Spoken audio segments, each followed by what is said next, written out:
사람들은 그를 바보 엿쟁이라고 불렀습니다. 이유가 있었지요.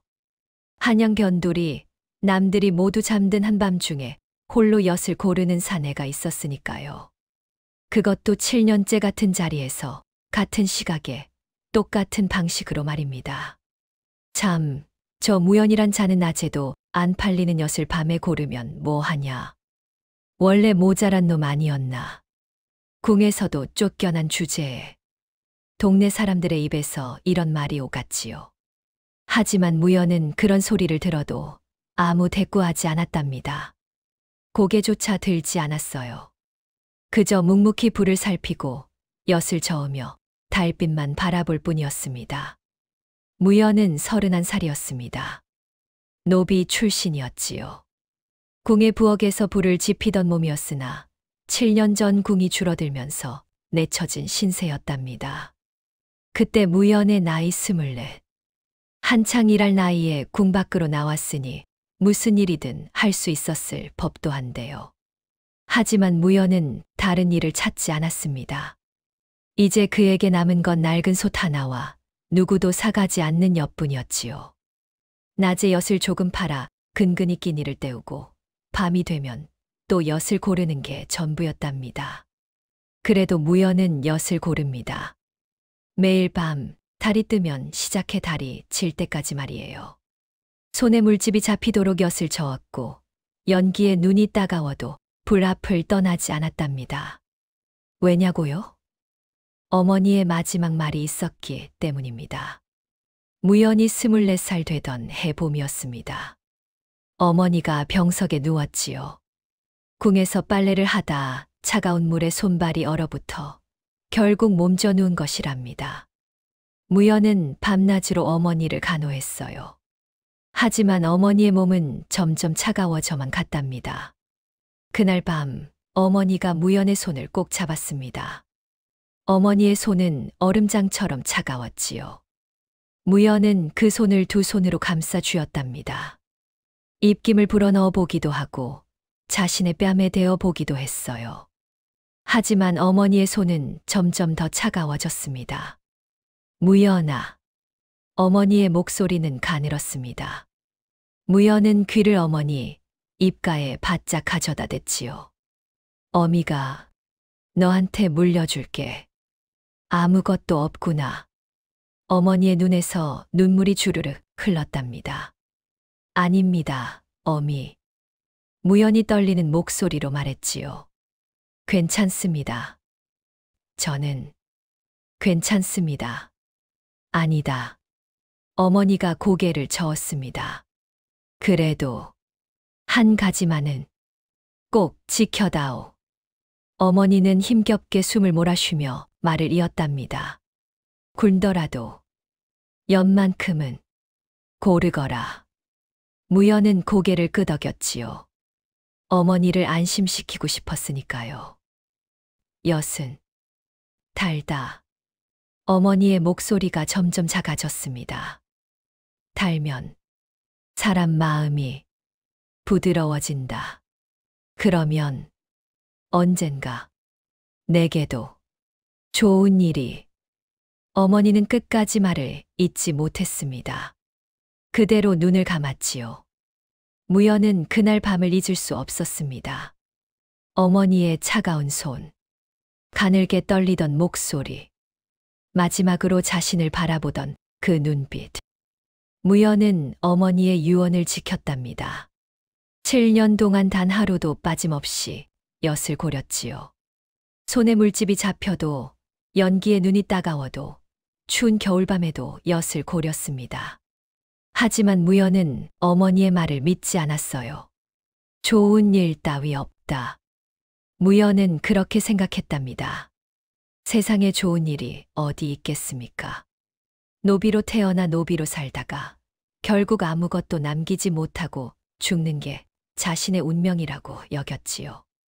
그래도 무연은 매일 밤 엿을 고릅니다. 어머니를 기억하기 위해서요. 그게 전부였습니다. 그날도 무연은 엿을 고르고 있었습니다. 늦봄이었지요. 밤바람이 따뜻하게 불어왔답니다. 무연은 엿솥을 살피며 생각에 잠겼어요. 내일은 무슨 일을 해야 할까? 어디서 돈을 벌 수 있을까? 그런 생각들이 머릿속을 맴돌았지요. 그때였습니다. 골목 어귀에서 신음소리가 들려왔어요. 무연은 처음엔 그냥 지나치려 했답니다. 밤의 골목에서 나는 소리에 신경 쓰다간 제 몸도 위험해질 수 있었으니까요. 게다가 무연은 자기 살기도 빠듯한 처지였습니다. 내 살기도 빠듯한데. 무연은 고개를 저었지요. 하지만 발이 떨어지지 않았습니다. 신음소리가 자꾸 들려왔거든요. 가늘고 약하고 끊어질 듯 이어지는 소리였답니다. 그러자 다시 어머니의 목소리가 들렸습니다. 사람이 사람을 외면하면 그건 사람이 아니란다. 무연은 한숨을 길게 내쉬었지요.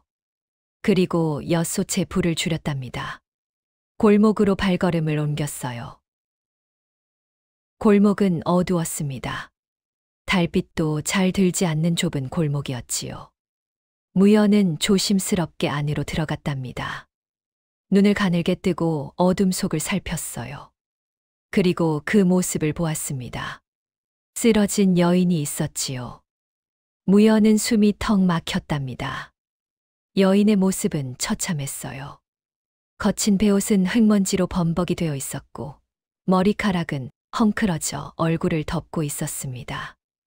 여인의 얼굴은 핏기 하나 없이 창백했지요. 입술은 바싹 말라 갈라져 있었답니다. 이런. 무연은 무릎을 꿇고 여인 곁에 앉았습니다. 여인의 손을 잡아보았지요. 차가웠습니다. 마치 어머니의 마지막 손처럼 차가웠답니다. 무연의 가슴이 철렁 내려앉았어요. 죽은 건가? 하지만 여인의 가슴이 희미하게 오르락내리락 하는 게 보였습니다. 아직 숨이 붙어 있었지요. 무연은 잠시 망설였답니다. 이 여인을 어떻게 해야 할까? 자기 집으로 데려가야 하나? 아니면 관가에 알려야 하나? 하지만 관가에 알리면 이 여인은 제대로 된 치료도 받지 못할 게 뻔했지요. 신분도 모르는 여인을 누가 돌봐주겠습니까? 무연은 생각했습니다. 어미라면 어떻게 하셨을까? 그러자 답은 명확했지요. 무연은 여인을 들쳐 업었습니다. 여인은 생각보다 가벼웠습니다. 무연이 업고 일어서는데도 거의 무게가 느껴지지 않았지요. 얼마나 굶었기에 이렇게 가벼울까? 무연의 가슴이 먹먹해졌답니다. 무연은 여인을 자신의 행랑채로 데려왔어요. 방 안에 조심스럽게 눕혔지요. 여인의 몸은 여전히 차갑고 숨은 가늘었습니다. 무연은 서둘러 이불을 꺼내 여인을 덮어주었답니다. 잠시만 기다리십시오. 무연은 밖으로 나가 엿솥으로 달려갔습니다. 따뜻한 엿물을 떠왔지요. 그릇에 담아 조심스럽게 방으로 들어왔답니다. 여인의 머리를 살짝 들어 올리고 엿물을 조금씩 입에 넣어 주었어요. 처음엔 반응이 없었습니다. 하지만 무연은 포기하지 않았지요. 계속해서 엿물을 조금씩 흘려 넣었답니다. 한 방울, 두 방울, 세 방울. 그러자 여인의 입술이 파르르 떨렸습니다. 달다. 여인이 희미하게 중얼거렸지요. 무연의 가슴이 뛰었답니다. 살아있다는 증거였으니까요. 무연은 더 조심스럽게 엿물을 먹였어요. 여인은 천천히 엿물을 삼켰습니다. 그날 밤 무연은 여인 곁을 떠나지 않았지요. 새벽이 되었습니다. 여인은 여전히 깨어나지 않았어요. 하지만 숨은 조금 안정되었고 얼굴에도 약간의 혈색이 돌았답니다. 무연은 안도의 한숨을 내쉬었지요. 무연은 밖으로 나가 아침 끼니를 준비했습니다. 자신이 먹을 죽을 끓이다가 문득 생각했어요. 저 분도 드셔야 하는데. 무연은 죽을 조금 더 끓였답니다. 자신의 몫을 조금 덜어내고 여인을 위한 죽을 준비했지요. 평소보다 물을 많이 부어 묽게 끓였어요. 여인이 먹기 쉽도록 말입니다. 해가 중천에 떠올랐을 때였습니다. 여인이 희미하게 신음하는 소리가 들렸지요. 무연은 급히 방으로 들어갔답니다. 여인이 눈을 뜨려고 애쓰고 있었어요. 무연은 여인의 머리맡에 앉았지요. 괜찮으십니까? 무연이 조심스럽게 물었습니다. 여인은 천천히 눈을 떴어요. 그리고 무연을 바라보았지요. 여인의 눈은 맑았답니다. 놀라움과 두려움이 섞인 눈빛이었어요. 저는 어디? 여인의 목소리는 가늘고 떨렸습니다. 안전한 곳입니다. 무연은 차분하게 대답했지요. 몸을 다치신 것 같아 제가 모셔왔습니다. 여인은 천천히 주위를 둘러보았습니다. 낡은 방이었지요. 벽은 금이 가 있었고 천장에서는 먼지가 떨어졌답니다. 하지만 방 안은 깨끗했어요. 이불도 깨끗하게 빨아말린 것이었지요.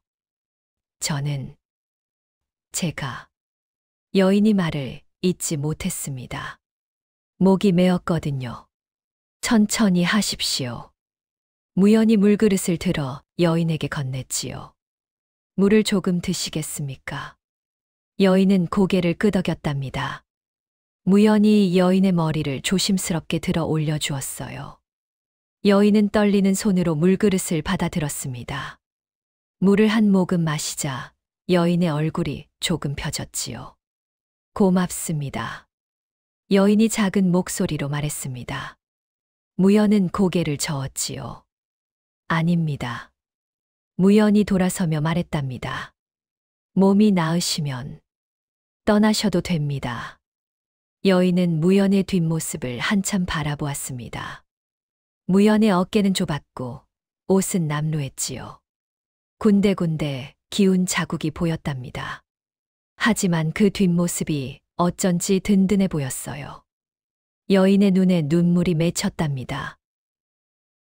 사흘이 지났습니다. 무연은 매일 여인을 돌보았지요. 아침이면 묽은 죽을 끓여 먹였고 낮에는 연물을 끓여 마시게 했답니다. 밤이 되면 따뜻한 물에 수건을 적셔 여인의 얼굴과 손을 닦아 주었어요. 여인의 몸은 조금씩 회복되었습니다. 처음엔 혼자 일어나지도 못했지요. 하지만 이틀째부터는 혼자 앉을 수 있었고 사흘째가 되자 방 안을 천천히 걸을 수 있었답니다. 여인이 무연에게 말했지요. 제가 씻고 싶은데요. 목소리는 여전히 가늘었습니다. 하지만 처음보다는 힘이 실려 있었지요. 아, 그러십니까? 무연은 당황했답니다. 여자가 씻는 걸 자신이 도와줄 수는 없는 일이었으니까요. 무연은 잠시 생각하다가 말했어요. 제가 물을 데워놓겠습니다. 그리고 밖에 나가 있겠습니다. 무연은 서둘러 물을 데웠지요. 큰 독에 뜨거운 물을 가득 채웠답니다. 수건과 깨끗한 옷도 꺼내 놓았어요. 자신이 입던 옷 중 가장 깨끗한 것이었지요. 다 준비했습니다. 천천히 하십시오. 무연은 그렇게 말하고 밖으로 나갔답니다. 1시경쯤 지났을까요? 여인이 밖으로 나왔습니다. 무연은 엿을 고르다가 고개를 들었지요. 그리고 눈이 휘둥그레졌답니다. 여인이 아름다웠습니다. 처음 발견했을 때와는 완전히 다른 모습이었지요. 얼굴을 가렸던 머리카락을 뒤로 넘겼고 흙먼지도 깨끗이 씻어냈답니다. 무연이 준 옷은 여인에게 조금 컸지만 오히려 그게 여인을 더욱 가녀려 보이게 했어요. 무연은 황급히 고개를 돌렸습니다. 얼굴이 붉어지는 게 느껴졌지요. 가슴이 두근두근 뛰었답니다. 무연은 이런 기분이 처음이었어요. 이게 대체 무슨 마음인가? 여인이 무연에게 다가왔습니다. 고맙습니다. 여인이 조용히 말했지요. 제가 폐를 많이 끼쳤습니다. 아, 아닙니다. 무연은 여전히 고개를 돌린 채 대답했답니다. 괜찮습니다. 여인은 무연의 모습을 보며 작게 미소 지었어요. 하지만 곧 미소를 거두었지요. 자신의 처지를 떠올렸기 때문입니다. 저는 갈 곳이 없습니다. 여인이 고개를 숙이며 말했습니다. 제가 여기 조금 더 머물러도 될까요? 은혜를 갚고 싶습니다. 무연은 당황했지요. 사실 무연은 여자와 제대로 말해본 적이 없었답니다. 궁에서도 부엌 일만 했고 궁 밖에 나온 뒤로는 더욱 사람들과 어울리지 않았거든요. 그러십시오. 무연은 떨리는 목소리로 대답했습니다. 하지만 할 일은 없습니다. 괜찮습니다. 여인이 무연을 바라보았지요. 무연 나으리. 나으리라니요. 무연은 깜짝 놀라 소리쳤답니다. 저는 그냥 무연입니다. 나으리라 부르시면 안 됩니다. 여인이 고개를 가우뚱했어요. 그럼 무연이라 불러도 될까요? 무연의 얼굴이 더욱 붉어졌습니다. 그러십시오. 무연은 다시 엿소트로 고개를 돌렸지요. 가슴이 터질 것만 같았답니다. 그날 밤부터 여인은 무연의 일을 도왔습니다. 엿을 고를 때 불을 살폈고 엿을 저었지요. 처음엔 서툴렀답니다. 불 조절을 잘못해서 엿이 타기도 했어요. 하지만 여인은 포기하지 않았습니다. 무연이 하는 것을 유심히 보며 배웠지요. 사흘쯤 지나자 여인도 제법 엿을 고를 수 있게 되었답니다. 어느 날 밤이었어요. 무연과 여인이 나란히 앉아 엿을 고르고 있었지요. 달빛이 두 사람을 비추고 있었답니다. 엿 향기가 은은하게 퍼졌어요. 무연. 여인이 조용히 불렀습니다. 네. 무연이 고개를 들었지요. 이 엿물은 정말 달아요. 여인이 미소 지으며 말했답니다. 처음 깨어났을 때 마신 그 맛, 잊을 수가 없어요. 아, 그것은. 무연이 말을 더듬었어요. 어머니께서 만드신 법대로 한 것입니다. 어머니께서는 좋은 분이셨나 봐요. 여인이 엿솥을 바라보며 말했지요. 네, 저를 항상 먼저 생각하시던. 무연의 목소리가 잠겼습니다. 어머니 생각이 나서였지요. 여인은 조용히 고개를 끄덕였답니다. 무연은 어머니를 닮으신 것 같아요. 무연은 가슴이 따뜻해지는 걸 느꼈어요. 처음으로 이런 마음을 느껴봤답니다. 외롭지 않은 마음, 누군가와 함께 있다는 마음. 무연의 눈가가 촉촉해졌지요. 하지만 무연은 그 마음을 입 밖에 내지 않았습니다. 그저 묵묵히 엿을 저을 뿐이었지요. 여인이 무연의 집에 머문 지 닷새가 지났습니다. 무연의 일상이 달라지기 시작했지요. 아침에 눈을 뜨면 방 안에서 여인이 자는 숨소리가 들렸답니다. 낮에 엿을 손질하면 여인이 옆에서 돕고 있었어요. 밤에 엿을 고르면 여인이 나란히 앉아 불을 지폈지요. 무연은 이런 일상이 낯설었습니다. 7년 동안 혼자 살았으니까요. 하지만 낯설다고 해서 싫은 건 아니었답니다. 오히려 무연은 이 시간이 좋았어요. 누군가와 함께 있다는 것, 누군가의 숨소리를 듣는 것, 누군가와 말을 나누는 것, 모든 게 좋았지요. 하지만 무연은 그 마음을 여인에게 말하지 않았습니다. 그럴 자격이 없다고 생각했거든요. 자신은 궁에서 쫓겨난 노비 출신이고 엿장수에 불과했으니까요. 무연은 그저 여인이 곁에 있는 동안만이라도 잘 모셔야겠다고 생각했답니다. 어느 날 저녁이었습니다. 무연과 여인이 함께 저녁을 먹고 있었지요. 무연이 끓인 된장국과 보리밥이었답니다. 반찬이라곤 김치 한 접시뿐이었어요. 여인은 맛있게 밥을 먹었습니다. 무연은 여인의 모습을 힐끔힐끔 쳐다보았지요. 여인이 고개를 들었어요. 왜 그러세요? 여인이 물었답니다. 무연은 황급히 고개를 돌렸지요. 아, 아닙니다. 무연의 얼굴이 붉어졌어요. 그쵸? 입맛에 맞으신가 해서. 네, 정말 맛있어요. 여인이 미소 지으며 대답했답니다. 무연의 가슴이 두근거렸지요. 여인의 미소가 너무 예뻤거든요. 이 사람이 곁에 있으면 외롭지 않구나. 무연은 그렇게 생각했답니다. 하지만 동시에 불안했어요. 이 사람이 언젠가 떠날 거라는 걸 알고 있었으니까요. 하지만 마을 사람들의 시선은 곱지 않았습니다.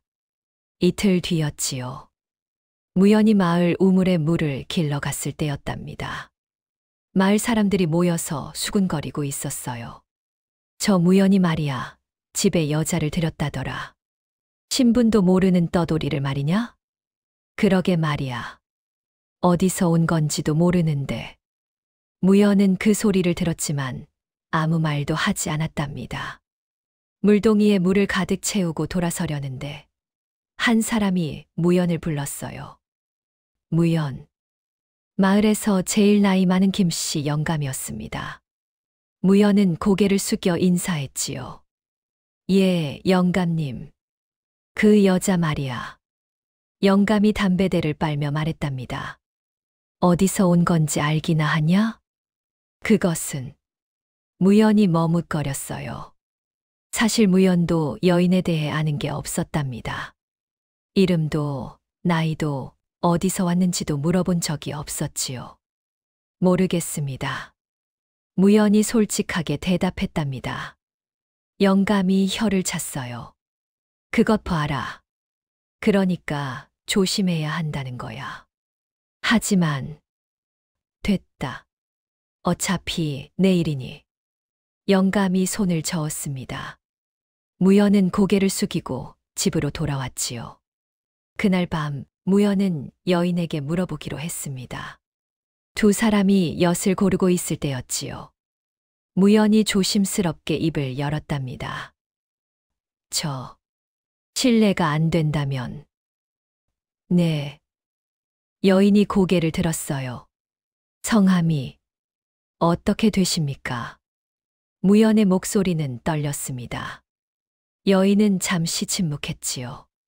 그러고는 조용히 대답했답니다. 저는 이름이 없습니다. 예. 무연이 놀라서 물었어요. 이름이 없다니요. 예. 여인이 고개를 끄덕였답니다.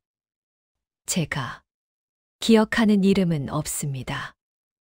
그저 살아온 것뿐이에요. 무연은 가슴이 먹먹해졌지요. 이름도 없이 살아왔다니 얼마나 힘들었을까. 무연은 더 이상 묻지 않았답니다. 그럼 제가 부를 이름을 정해도 될까요? 무연이 조심스럽게 물었어요. 여인이 눈을 크게 떴답니다. 제가요? 네. 무연이 고개를 끄덕였지요. 달님이라고 불러도 될까요? 밤마다 달을 보며 엿을 고르는데 당신이 오셨으니까요. 여인의 눈에 눈물이 맺혔습니다. 아무도 자신에게 이름을 지어준 적이 없었거든요. 여인은 고개를 끄덕였답니다. 좋아요. 달님이요. 무연은 처음으로 환하게 웃었지요. 달님이 무연의 집에 온 지 보름이 지났습니다. 그날 아침 마을에 난리가 났지요. 이웃집 김씨네 달장에서 소란이 들렸답니다. 이게 무슨 일이냐? 김씨의 목소리가 마을에 울려 퍼졌어요. 무연은 급히 밖으로 나갔지요. 마을 사람들이 김씨네의 집으로 모여들고 있었답니다. 무연도 그쪽으로 갔어요. 김씨네 달장에는 10마리의 닭이 모두 죽어 있었습니다. 하나도 남김없이 말이에요. 무연은 가슴이 철렁했지요. 김 씨에게 닭은 생계였거든요. 매일 달걀을 팔아 근근히 살아가는 집이었답니다. 이게 대체 무슨 일입니까? 한 사람이 물었어요. 김 씨는 눈물을 흘리며 고개를 저었답니다. 모르겠소. 어젯밤까지만 해도 멀쩡했는데. 마을 사람들이 수군거리기 시작했지요. 그날 저녁 마을 사람들이 모였습니다. 마을 어귀 정자나무 아래였지요. 다들 심각한 얼굴이었답니다. 무연도 그 자리에 있었어요. 이건 분명 저주요. 한 사람이 말했습니다. 다들 고개를 끄덕였지요. 그러게 말이오. 닭이 하루아침에 다 죽다니. 틀림없이 부정한 기운이 들어온 거요. 그때 부잣집 박영감이 입을 열었습니다. 박영감은 마을에서 가장 부자였지요. 논도 많이 가지고 있었고 사람들도 그를 무서워했답니다. 그 여자 말이오. 박영감이 무연을 가리키며 말했어요. 무연의 집에 있는 그 여자. 그 여자가 온 뒤로 이상한 일이 생겼소. 무연의 가슴이 철렁 내려앉았습니다. 마을 사람들의 시선이 모두 무연에게 쏠렸지요. 그건 아닙니다. 무연이 떨리는 목소리로 말했답니다. 달님은 아무 잘못도 없습니다. 달님? 박영감이 코웃음을 쳤어요. 이름도 제대로 없는 계집에게 이름까지 지어줬단 말이냐? 그건 됐소. 박영감이 손을 저었답니다. 당장 그 계집을 내쫓으시오. 우리 마을에 불길한 기운을 들이지 말라. 안 됩니다. 무연이 소리쳤지요. 사람들이 놀라서 무연을 바라봤답니다. 무연은 평소에 말이 없는 사람이었거든요. 저분은 아무 잘못도 없습니다. 무연의 목소리는 떨렸지만 단호했어요. 증명해 보시오. 박영감이 차갑게 말했답니다. 그 계집이 무고하다는 걸 증명해 보라는 말이오. 무연은 말문이 막혔습니다. 어떻게 증명한단 말입니까? 무연은 할 말을 잃었지요. 그날 밤 무연은 잠을 이루지 못했습니다. 방 안에 누워 천장을 바라보았지요. 옆방에서는 달님이 자는 숨소리가 들렸답니다. 고르고 평온한 숨소리였어요. 무연의 가슴은 답답했습니다. 내가 지킬 수 있을까? 무연은 두려웠지요. 마을 사람들을 설득할 말도 달님을 증명할 방법도 없었답니다. 게다가 박영감은 힘이 있는 사람이었어요. 그가 달님을 내쫓으라 하면 무연은 어쩔 수 없었습니다. 하지만 무연은 주먹을 꽉 쥐었지요. 내가 지키지 않으면 누가 지키겠는가? 무연은 그렇게 밤을 새웠답니다. 다음 날 아침 달님이 혼자 김씨네 집으로 갔습니다. 무연은 엿을 고르다가 달님이 없는 걸 알아챘지요. 급히 밖으로 나갔답니다. 마을 사람들이 김씨네 집 앞에 모여 있었어요. 무연도 그쪽으로 달려갔습니다. 달님이 달장 앞에 무릎을 꿇고 있었지요. 죽은 닭들을 하나하나 살피고 있었답니다. 사람들은 달님을 경계하는 눈빛으로 바라봤어요. 무연은 달님 곁으로 갔습니다. 혼자 오시면 위험합니다.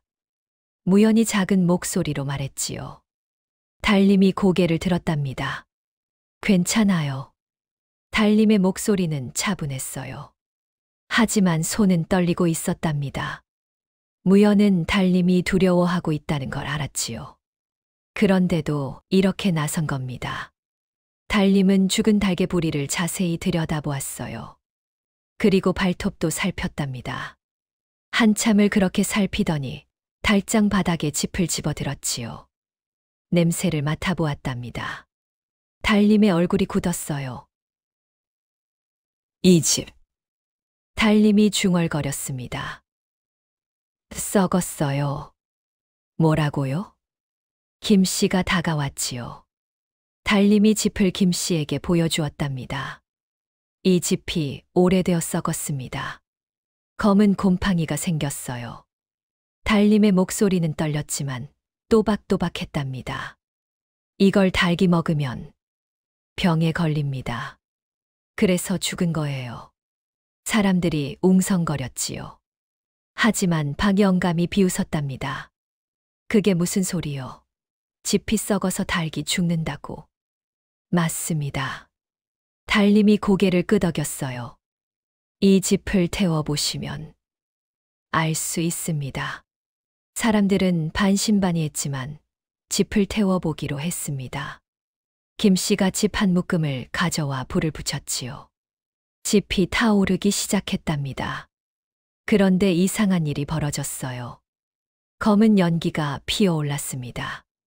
보통 짚을 태우면 하얀 연기가 나는데 이 짚에서는 검은 연기가 났지요. 게다가 지독한 냄새가 났답니다. 사람들이 코를 막았어요. 이게 무슨 냄새요? 구역질이 나는군. 달림이 조용히 말했습니다. 이 짚은 어디서 가져온 겁니까?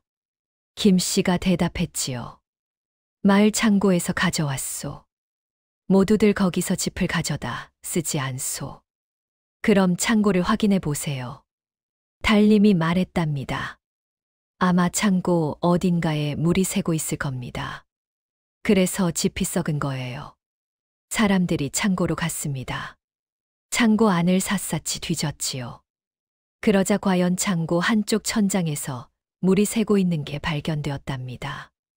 비가 올 때마다 천장으로 물이 스며들었고 그 아래 쌓인 짚이 젖어서 썩은 것이었어요. 사람들은 놀랐지요. 정말 짚 때문이었군. 저주가 아니었어. 마을 사람들의 얼굴이 붉어졌답니다. 그들은 달림을 향해 고개를 숙였어요.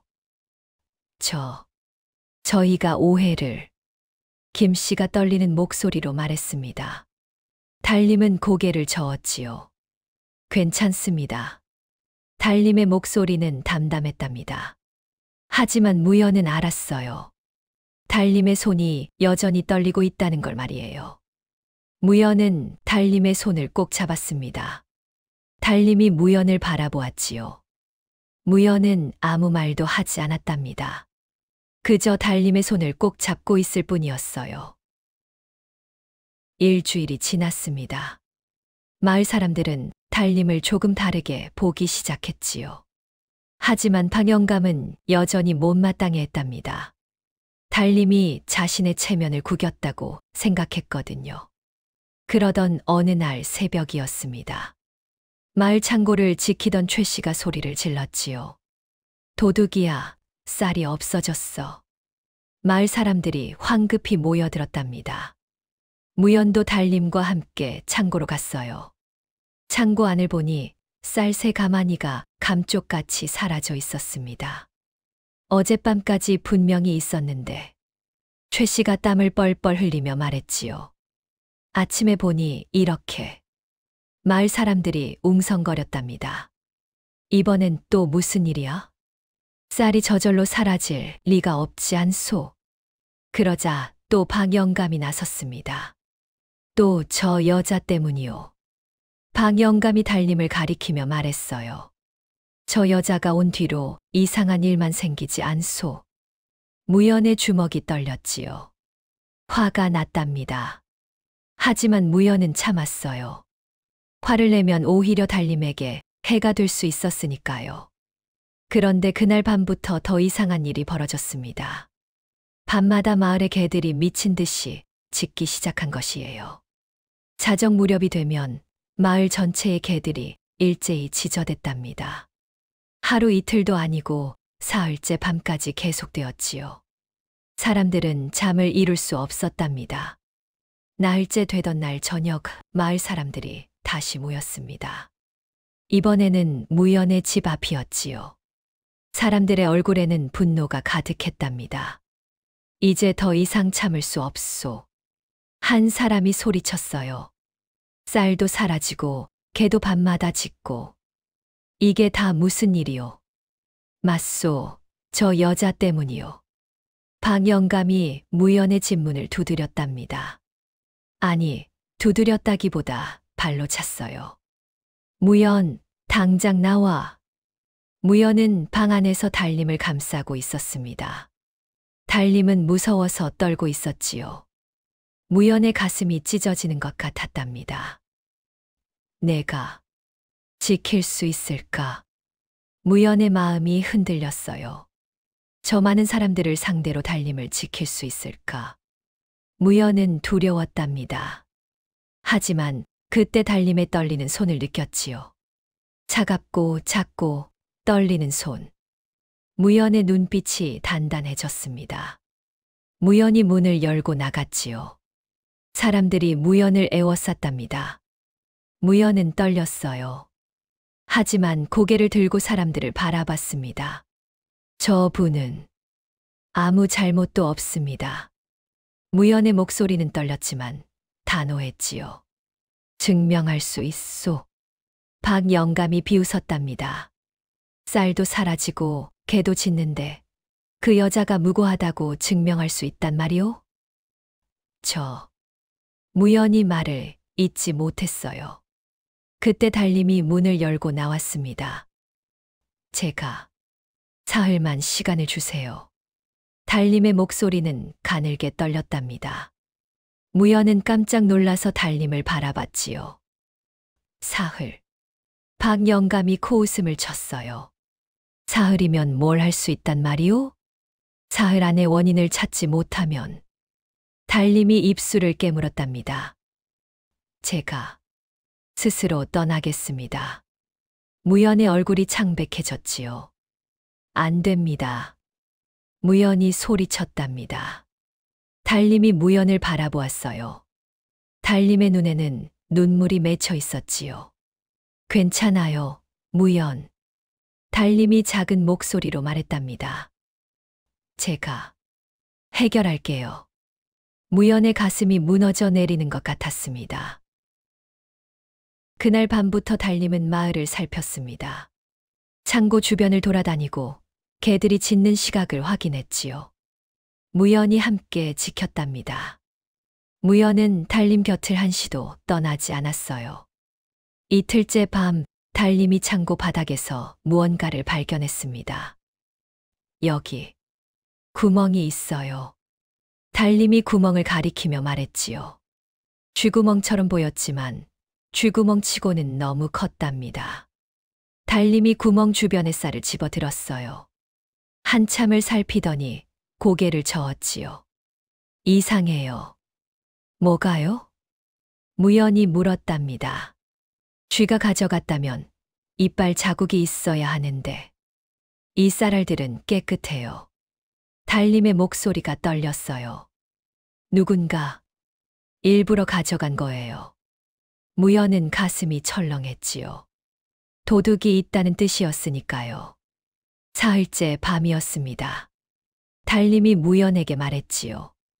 오늘은 창고 안에서 지켜봐야 할 것 같아요. 창고 안에서요? 무연이 물었답니다. 달림이 고개를 끄덕였어요. 예.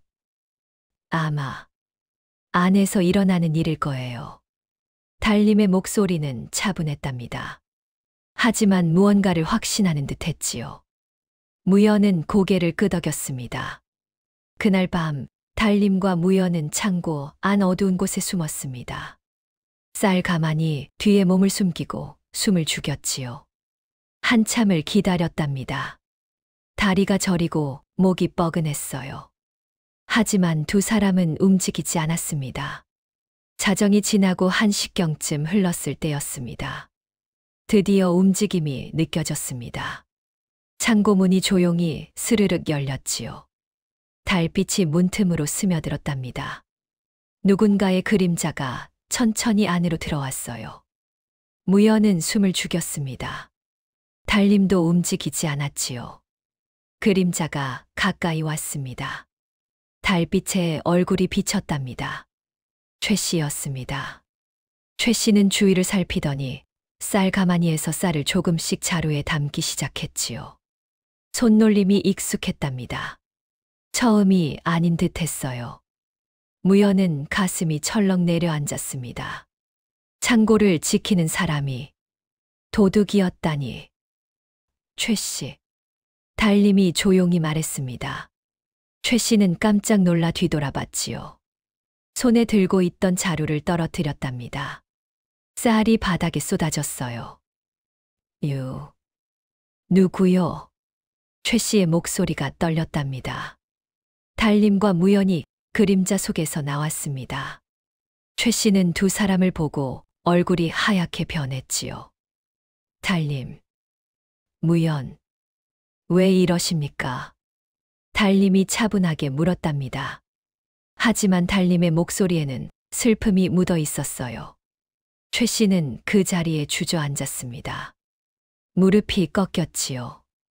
최 씨는 고개를 떨구고 눈물을 흘렸답니다. 죄송합니다. 최 씨의 목소리는 떨렸어요. 울음이 섞여 있었지요. 아내가 병들어 누웠고 아이 셋이 굶고 있어서. 최 씨가 얼굴을 손으로 가렸답니다. 어쩔 수가 없었습니다. 무연은 가슴이 아팠어요. 최 씨의 형편을 알고 있었거든요. 최 씨네는 마을에서도 가난한 집이었답니다.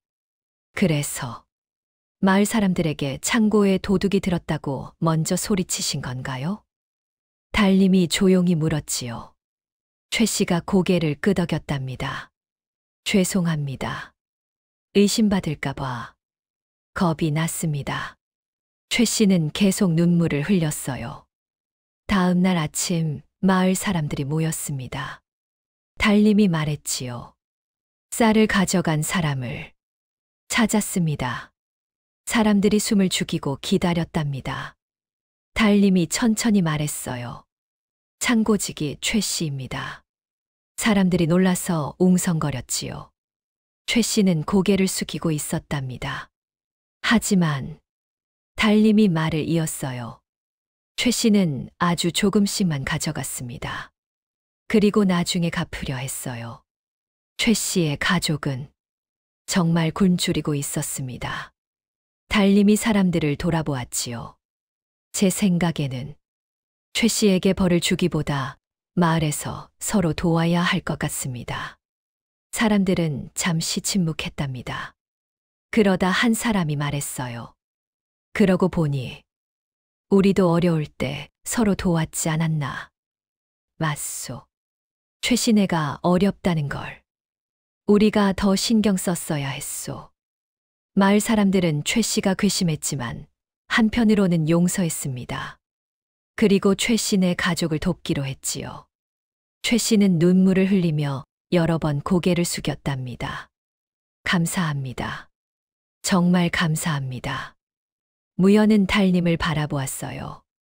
달님의 지혜와 따뜻함에 또다시 마음이 움직였지요. 쌀 도둑 사건이 해결된 지 사흘이 지났습니다. 마을 사람들은 안도했지요. 이제 밤에 편히 잠들 수 있을 거라고 생각했답니다. 하지만 이상한 일이 벌어졌습니다. 개들이 여전히 밤마다 짖는 것이었어요. 자정 무렵이 되면 마을의 개들이 또다시 짖어댔답니다. 사람들은 당황했지요. 이상하네. 도둑을 잡았는데도 개가 짖다니. 혹시 또 다른 도둑이 있는 건 아닐까? 마을 사람들이 수군거렸어요. 달님의 얼굴은 점점 창백해졌답니다. 그날부터 달님은 다시 밤마다 마을을 살폈습니다. 무연도 함께했지요. 두 사람은 마을 곳곳을 돌아다니며 지켜보았답니다. 하지만 며칠이 지나도 아무것도 발견하지 못했어요. 개들만 밤마다 짖을 뿐이었답니다. 무연은 걱정이 되었습니다. 혹시 정말 저주가 아닐까요? 무연이 조심스럽게 물었지요. 달님은 고개를 저었답니다. 아니에요. 분명 이유가 있을 거예요. 달님의 목소리는 단호했어요. 하지만 얼굴은 지쳐 있었답니다. 밤마다 잠을 설쳐서였지요. 무연은 달님이 걱정되었습니다. 제가 혼자라도 지킬 수 있습니다. 달님은 쉬십시오. 아니에요. 달님이 고개를 저었지요.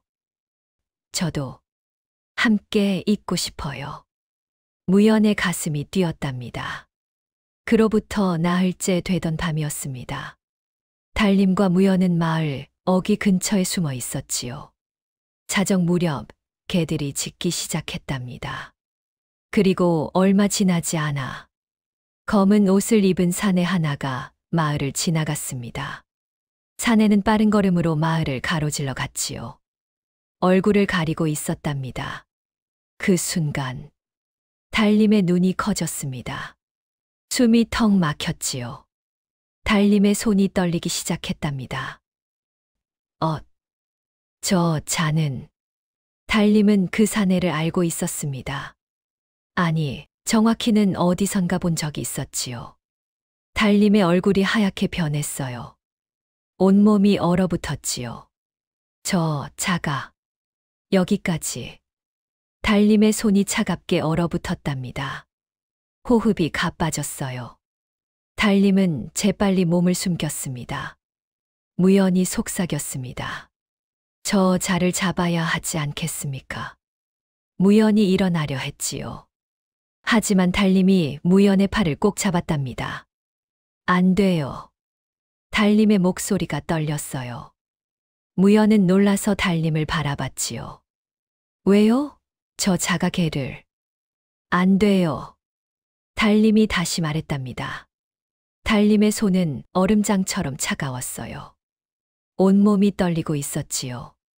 지금은 안 돼요. 제발. 무연은 달님의 얼굴을 보고 깜짝 놀랐습니다. 달님의 얼굴에 공포가 서려 있었거든요. 무연은 처음 보는 달님의 표정이었답니다. 달님이 이렇게 무서워하는 모습을 본 적이 없었어요. 달님, 제발. 무연. 달님의 눈에 눈물이 맺혔지요. 무연은 더 이상 움직이지 못했답니다. 달님이 이토록 두려워하는데 어떻게 할 수 있겠습니까? 그 사이 사내는 그대로 마을을 빠져나갔습니다. 그 사내가 저 멀리 사라지니 개 짖는 소리도 멈췄지요. 그날 밤 달님은 잠을 이루지 못했습니다. 방 안에 앉아 무릎을 꼭 끌어안고 있었지요. 달님은 알고 있었답니다. 저 사내가 누구인지, 저 사내가 왜 여기까지 왔는지, 저 자가 여기까지 왔다는 건 아직도 나를 찾고 있다는 뜻이다. 달님의 손이 떨렸어요. 눈물이 흘러내렸답니다. 더 이상 이곳에 머물 수 없다. 무연을 위험에 빠뜨릴 수 없다. 달님은 무연이 자는 옆방을 바라보았지요. 문틈으로 무연의 고른 숨소리가 들렸답니다. 달님의 가슴이 미어졌어요. 저 사람은 아무것도 모른다. 나를 그저 불쌍한 여인으로만 알고 있다. 그래야 한다. 저 사람이 안전하려면 내가 떠나야 한다. 달님은 그렇게 밤을 새웠답니다. 다음 날 아침 달님이 무연을 불렀습니다. 무연. 네. 무연이 고개를 들었지요. 달님이 조용히 말했답니다. 제가 오늘 마을 어귀에 다녀와야 할 일이 있어요. 그럼 제가 함께. 아니요. 달님이 고개를 저었어요. 혼자 다녀올게요. 금방 올 거예요. 무연은 불안했지만 달님을 믿었습니다. 달님이 거짓말을 할 사람이 아니라고 생각했거든요. 조심히 다녀오십시오. 무연이 말했지요. 달님이 무연을 한참 바라보았답니다. 그러고는 작게 미소 지었어요. 고마워요, 무연. 달님의 목소리가 떨렸답니다. 정말 고마웠어요. 무연은 그 말이 이상했어요. 고마워요가 아니라 고마웠어요. 과거형이었지요. 하지만 무연이 묻기도 전에 달님은 이미 문을 나섰답니다. 무연은 그날 하루 종일 엿을 고렸습니다. 하지만 마음이 편치 않았지요. 자꾸 문 쪽을 바라보게 되었답니다. 달님이 돌아오기를 기다렸어요. 해가 중천에 떴습니다. 달님은 돌아오지 않았지요. 해가 기울기 시작했습니다. 달님은 여전히 돌아오지 않았답니다. 해가 완전히 졌습니다. 달님은 돌아오지 않았어요. 무연은 더 이상 기다릴 수 없었습니다. 급히 방으로 들어갔지요. 달님의 방을 열었답니다. 아무도 없었습니다. 탁자 위에 작은 비녀 하나가 놓여 있었지요. 무연은 그 비녀를 들었답니다. 손이 떨렸어요. 무연은 한참을 서 있었습니다. 그리고 조용히 비녀를 품에 넣었지요. 무연의 눈에서 눈물이 흘러내렸답니다. 그날 밤 마을에게 짖는 소리가 사라졌습니다. 사람들이 수군거렸지요. 역시 저 여자 때문이었던 거야. 그 여자가 떠나니 개들이 다시 조용해졌잖아. 떠나길 잘했어. 무연은 아무 말도 하지 않았답니다. 그저 엿을 고를 뿐이었어요. 하지만 무연의 눈에서는 계속 눈물이 흘렀습니다. 달빛이 무연을 비추고 있었지요. 엿 향기가 은은하게 퍼졌답니다. 하지만 이제 옆자리는 비어 있었어요. 무연은 혼자였습니다. 또다시 혼자가 되었지요. 한 달이 지났습니다. 무연은 여전히 엿을 고르고 있었지요. 하지만 예전과는 달랐답니다. 밤마다 엿을 고르면서 가끔 빈자리를 보았어요. 달님이 앉아있던 그 자리, 달님이 불을 지피던 그 자리. 무연은 아무 말도 하지 않았습니다. 그저 묵묵히 엿을 저을 뿐이었지요. 하지만 무연의 손은 예전보다 느렸답니다. 가끔 멍하니 달을 바라보기도 했어요. 달빛이 엿솥을 비추면 무연은 생각했습니다. 달님이라고 불렀지. 그리고 다시 엿을 저었답니다. 석 달이 지났습니다. 마을 사람들이 무연에게 말했지요. 무연아, 이제 장가라도 가야 하지 않겠느냐? 한 사람이 걱정스럽게 물었답니다. 무연은 32이었어요. 장가를 가기에 늦은 나이였지요. 저는 괜찮습니다. 무연이 고개를 저었답니다. 하지만 이렇게 혼자서 괜찮습니다. 무연이 다시 말했어요. 사람들은 더 이상 권하지 않았답니다. 무연의 눈빛에서 무언가 단단한 결심을 읽었기 때문이지요. 반년이 지났습니다. 어느 날 밤 무연은 엿을 고르다가 멈췄습니다. 문득 달님이 엿을 저으며 미소 짓던 모습이 떠올랐거든요.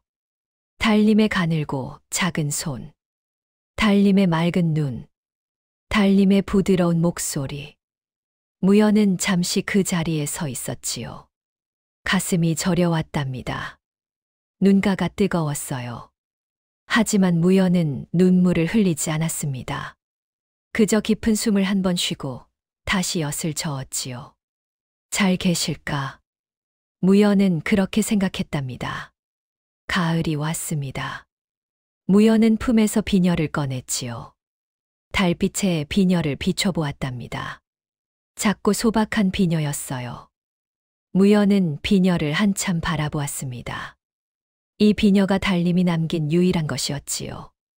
무연은 비녀를 다시 품에 넣었답니다. 그리고 엿을 고르기 시작했어요. 달빛이 무연의 어깨를 비추고 있었지요. 엿 향기가 은은하게 퍼졌답니다. 무연은 혼자였습니다. 하지만 무연은 견뎠어요. 견디는 것 말고는 할 수 있는 게 없었으니까요. 겨울이 왔습니다. 어느 추운 밤, 무연은 엿을 고르며 생각했습니다. 잘 계실까? 따뜻한 곳에 계시면 좋을 텐데. 추운 날씨에 아프지는 않으실까? 무연은 한숨을 길게 내쉬었지요. 입에서 하얀 김이 피어올랐답니다. 무연은 손을 호호 불어 따뜻하게 했어요.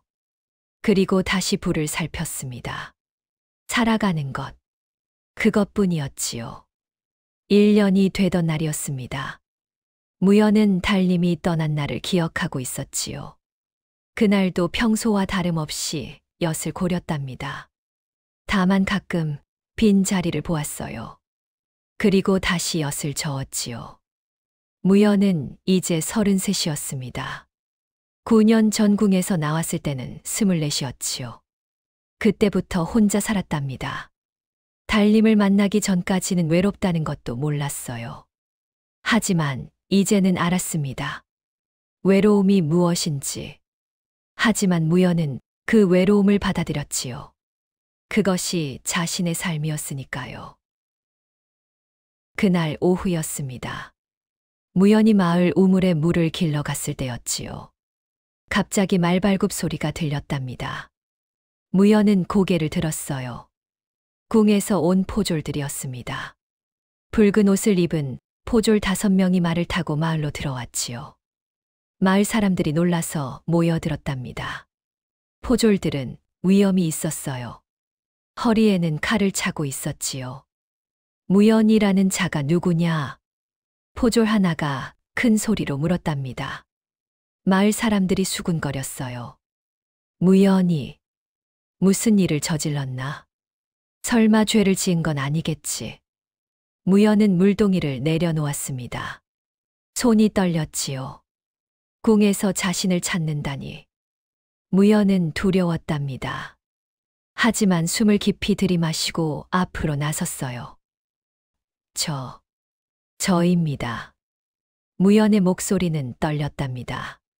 포졸들이 무연을 위아래로 훑어보았지요. 너를 궁으로 데려오라는 명이 내려왔다. 포졸이 차갑게 말했답니다. 무연의 가슴이 철렁 내려앉았어요. 무슨 일로?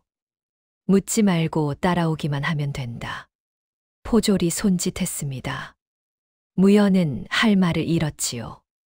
무연은 마을 사람들을 돌아보았습니다. 사람들은 걱정스러운 얼굴로 무연을 바라보고 있었지요. 무연은 고개를 끄덕였답니다. 그리고 포졸을 따라 나섰어요. 말을 타고 가는 길이었습니다. 무연은 포졸 뒤에 말을 탔지요. 평생 말을 타본 적이 거의 없었답니다. 무연의 몸은 흔들렸어요. 하지만 무연은 꼭 말을 붙잡고 있었습니다. 궁으로 가는 길은 멀었지요. 반나절을 달려서야 한양에 도착했답니다. 무연은 9년 만에 다시 보는 한양의 가슴이 먹먹했어요. 높은 성벽, 큰 기와집들, 북적이는 사람들. 예전엔 궁부엌의 노비로 이곳을 오가며 고개도 제대로 들지 못했지요. 하지만 지금은 포졸들에 이끌려 궁으로 향하고 있었답니다. 하지만 무연에게 주위를 둘러볼 여유는 없었답니다. 포졸들은 무연을 재촉했어요. 말을 더 빨리 몰았지요. 무연은 이를 악물고 말에 매달렸습니다. 드디어 궁궐이 보였습니다. 무연은 숨이 막혔지요. 높은 담장, 웅장한 문, 붉은 기둥. 9년 전 나왔던 그 궁궐이었답니다. 하지만 무연은 평생 부엌과 행랑채만 있었어요. 이렇게 정문으로 들어가 본 적은 없었지요. 포졸들이 무연을 이끌고 안으로 들어갔습니다. 긴 복도를 지나고 넓은 마당을 건넜지요. 궁녀들이 지나가며 무연을 힐끗 보았답니다. 무연은 고개를 숙였어요. 자신이 이곳에 있어서는 안 되는 사람 같았거든요. 마침내 큰 전각 앞에 도착했습니다. 엎드려라. 포졸이 명령했지요. 무연은 차가운 돌바닥에 무릎을 꿇었답니다. 손이 떨렸어요. 품 안의 비녀가 느껴졌지요. 무연은 비녀를 꼭 움켜쥐었습니다. 혹시 저분이? 무연의 가슴이 두근거렸답니다. 들어오라. 안에서 목소리가 들렸습니다. 무연은 떨리는 다리로 일어섰지요. 포졸이 무연의 등을 밀었답니다. 무연은 비틀거리며 전각 안으로 들어갔어요. 전각 안은 넓고 화려했습니다. 붉은 기둥들이 늘어서 있었고 천장에는 용이 그려져 있었지요. 그리고 저 멀리 높은 곳에 옥좌가 있었답니다. 무연은 숨이 턱 막혔어요. 엎드려라. 궁녀 하나가 말했지요. 무연은 다시 무릎을 꿇었답니다. 이마를 바닥에 대었어요. 차가운 돌바닥이 이마에 닿았지요. 무연은 떨렸습니다. 온몸이 떨렸답니다. 대체 무슨 일로 자신을 불렀을까? 무연은 아무것도 잘못한 게 없었어요. 하지만 두려웠지요. 고개를 들어라. 위에서 목소리가 들렸습니다. 무연은 천천히 고개를 들었지요. 그리고 옥좌를 올려다보았답니다. 그 순간 무연의 세상이 멈췄습니다. 옥좌에 중전이 앉아 있었지요. 화려한 비단옷을 입고 머리에는 큰 비녀를 꽂고 높은 옥좌에 앉아 있었답니다. 중전은 천천히 고개를 들었어요. 그 얼굴을 본 순간 무연의 입이 떡 벌어졌습니다. 그 얼굴은 달림이었습니다. 무연은 숨을 쉴 수가 없었지요. 눈을 깜빡였답니다. 다시 보았어요. 분명했습니다. 1년 전 자신의 집에 있던 그 여인, 달림이라고 불렀던 그 여인. 그 여인이 지금 중전의 옷을 입고 옥좌에 앉아 있었지요. 마마. 무연의 목소리는 겨우 나왔답니다. 중전의 모습은 달라져 있었어요. 1년 전에 나약하고 떨리던 모습이 아니었지요. 지금은 단단하고 강인한 모습이었답니다. 하지만 그 눈빛만큼은 여전했어요. 무연을 바라보는 그 눈빛. 무연의 눈에서 눈물이 쏟아졌습니다. 중전이 천천히 자리에서 일어났습니다. 계단을 내려오기 시작했지요. 무연은 황급히 고개를 숙였답니다. 감히 중전을 똑바로 볼 수 없었거든요. 하지만 눈물은 멈출 수 없었어요. 눈물이 뚝뚝 바닥에 떨어졌지요. 중전이 무연 앞에 섰습니다. 그리고 놀라운 일이 벌어졌지요. 중전이 무릎을 꿇었습니다. 주변의 궁녀들과 신하들이 경악했답니다. 마마. 중전 마마께서 어찌. 하지만 중전은 그대로 무릎을 꿇고 있었어요. 무연은 놀라서 고개를 들었지요. 중전이 눈앞에 무릎을 꿇고 앉아 있었답니다. 마마, 안 됩니다. 무연이 떨리는 목소리로 소리쳤어요. 이러시면 안 됩니다. 무연은 벌떡 일어나려 했지요. 하지만 포졸들이 무연을 붙잡았답니다. 무연. 중전이 무연을 바라보았어요. 중전의 눈에 눈물이 맺혀 있었지요. 당신 앞에서는 이렇게 무릎을 꿇어야 마땅합니다. 중전의 목소리는 떨렸답니다. 중전이 천천히 일어났습니다. 무연도 다시 무릎을 꿇었지요. 중전이 무연을 내려다보았답니다. 1년 전, 중전이 말을 시작했어요. 나는 죽을 뻔했습니다. 중전의 목소리는 차분했지만 떨렸지요. 궁 안의 간신들이 나를 없애려 했습니다. 나는 궁을 탈출했습니다. 목숨을 건졌으나 갈 곳이 없었지요. 무연은 숨을 죽이고 들었답니다. 그때 당신이 나를 살렸습니다. 중전이 무연을 바라보았어요.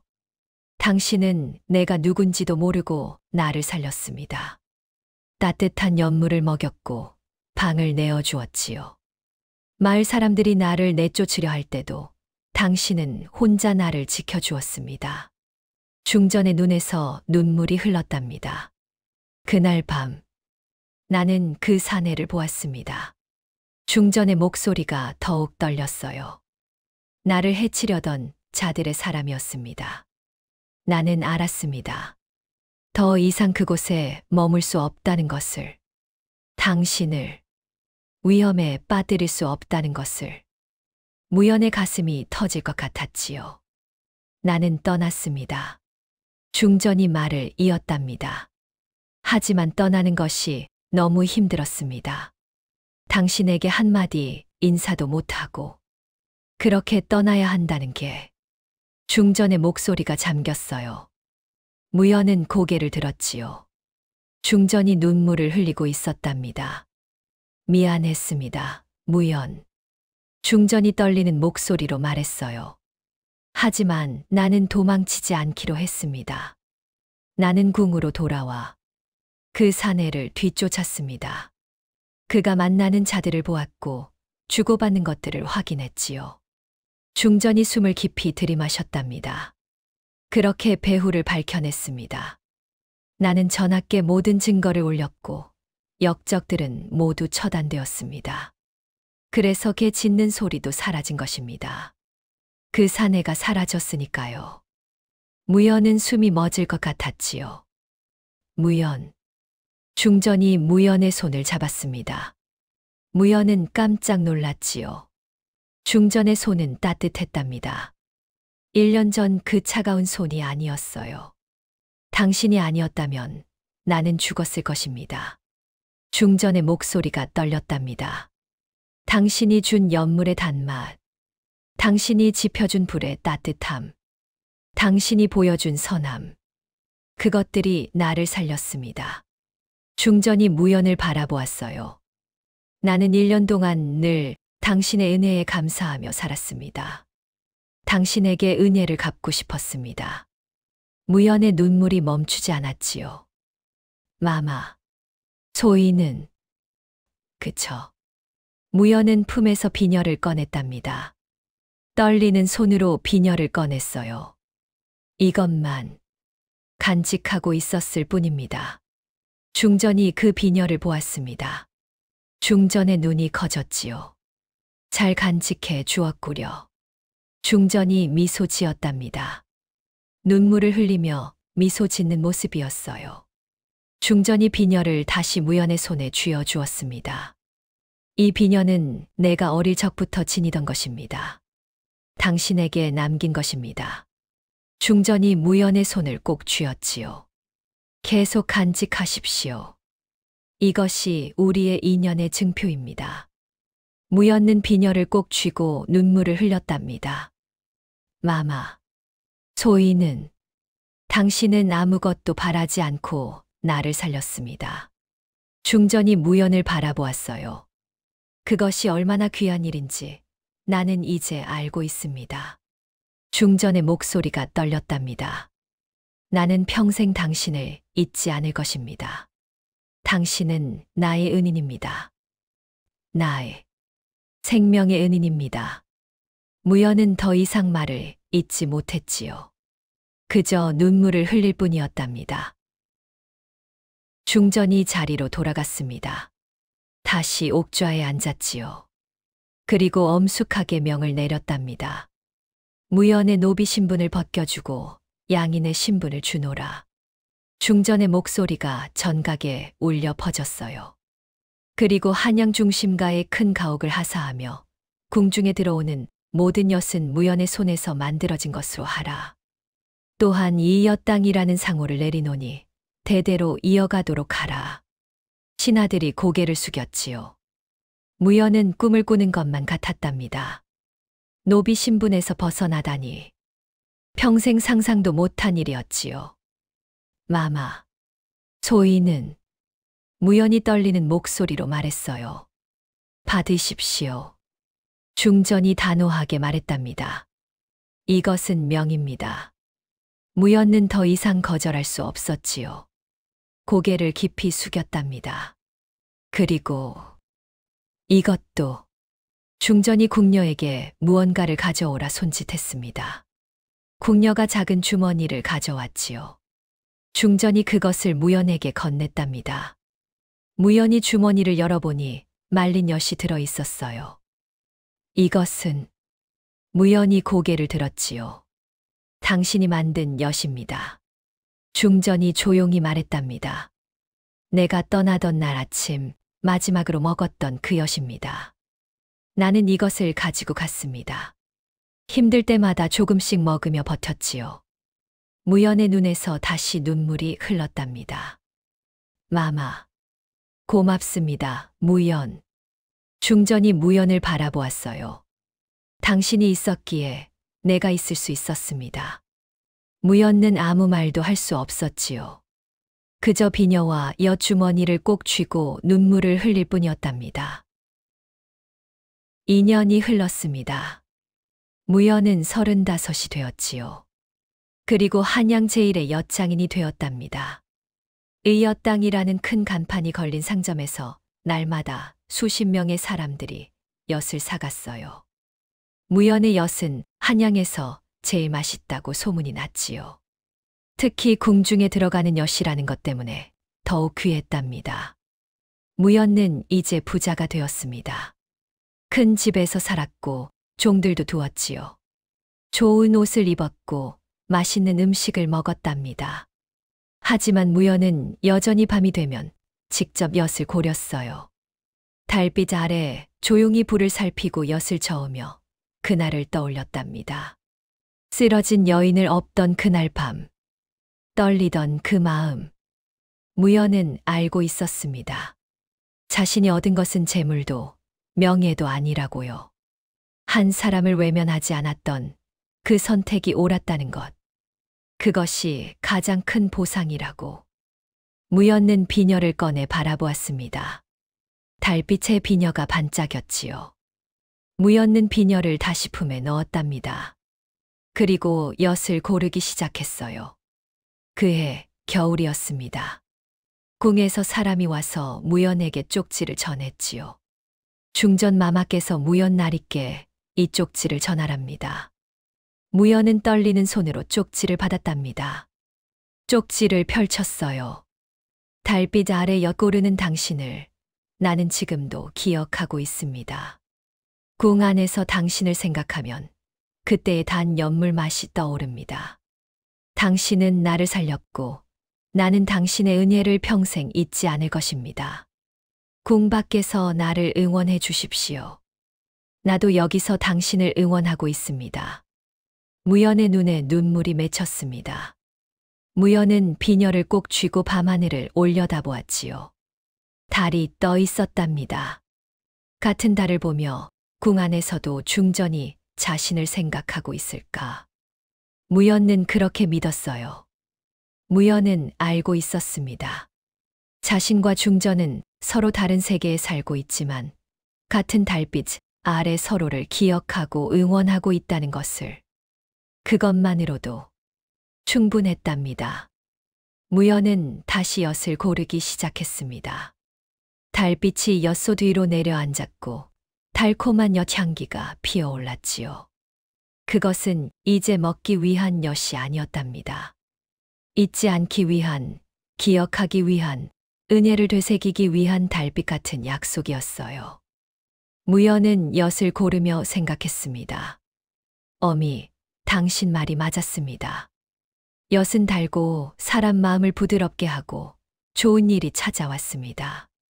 무연은 미소 지었지요. 그리고 밤새도록 엿을 고렸답니다. 오늘의 이야기는 여기서 끝이 납니다.